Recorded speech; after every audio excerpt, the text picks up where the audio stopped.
Hey everybody, going to make a short video today on the Stribog and some of the issues that I've been having. Everybody loves the Stribog, it's great value for the money, but there are some shortcomings, especially in this setup. That shortcoming being the brace right here.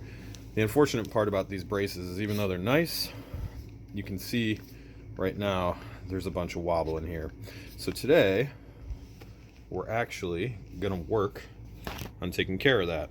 I met a guy on Facebook who's part of the Stribog group, and he's making this right here, which I'm going to leave his name out of this, but what this is actually a brass sleeve that will go inside of this part of the SB Tactical brace, and basically what it does is it takes out all the slop that causes that wiggle that's in there. So what we're going to do is we're going to start out by taking this bolt out. It's a 9/64 bolt. I'm going to take that out. And we're going to separate this part of the brace, and I'll get back with you when we start the process of what we need to do next.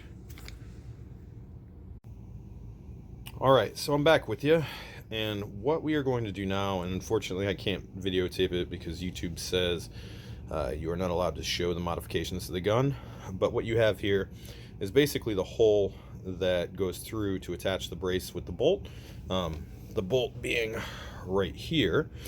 And what this whole contraption does is basically you're going to hog out this hole to about 1/4 inch, and then you're going to press fit this in there, and you can use a C-clamp.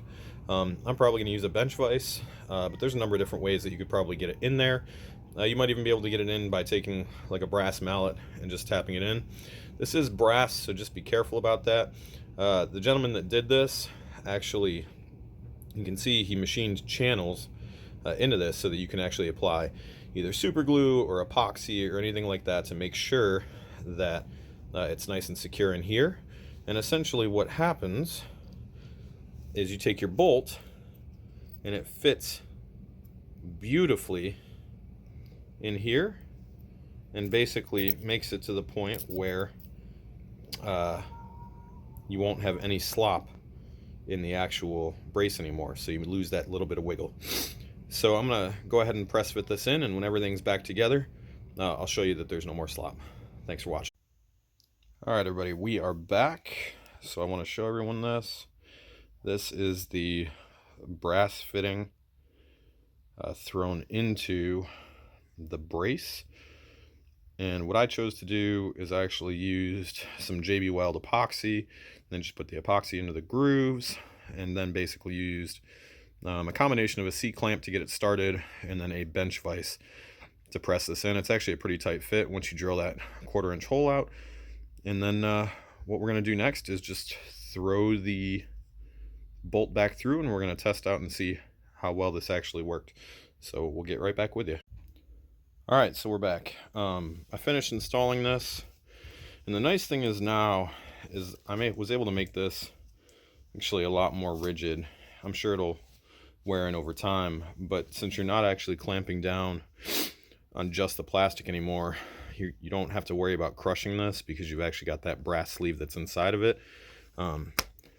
It's definitely, I mean, you can hear it. There's very little play. There's still just a tad, but you can see there, you can see a little bit of movement there, but it's definitely a lot better solution than just having that plastic. And the other thing about that is I think over time the plastic inside, basically where this is, will wear away and wear the more that you actually put pressure on it and you move this. That plastic will actually start to give and wear in different places because you're putting a bit of pressure on it. So having that brass sleeve in there, one, allows you to basically cinch these two things down a little bit tighter on here, takes out a lot of slop, and it ensures the longevity of this whole piece here. So overall, you'll see a definite improvement. The whole process of doing this took just hand tools and a C-clamp and a bench vise, and it probably took me all of 5 minutes to actually modify the mechanism. So not hard, definite improvement. thanks to Sean, who was able to machine this and use a lathe to machine that product. It's a definite improvement, so much thanks to him. Hopefully everybody else is having a good Friday with their Stribog. Talk to you soon.